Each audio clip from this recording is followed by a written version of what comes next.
Hello everyone, আজকে ডেঙ্গুর ওপর 10 লাইনের একটি রচনা শেয়ার করছি।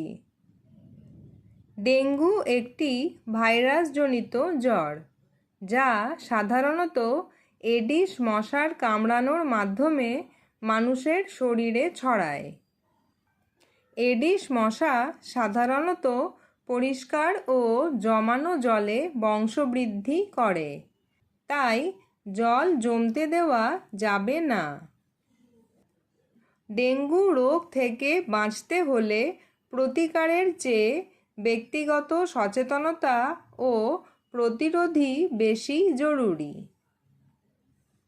বাড়ির চারপাশের ডাব, টায়ার, ফুলের টব বা বালতিতে জল জমে থাকলে তা দ্রুত পরিষ্কার করতে হবে।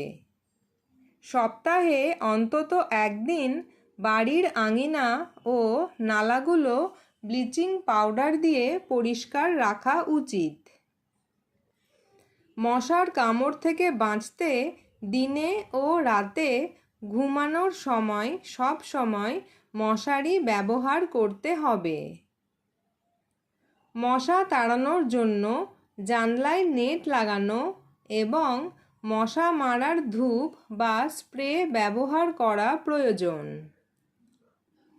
শরীরের অধিকাংশ অংশ ঢাকা থাকে এমন পোশাক পরলে মশার কামড় থেকে রক্ষা পাওয়া সহজ হয়।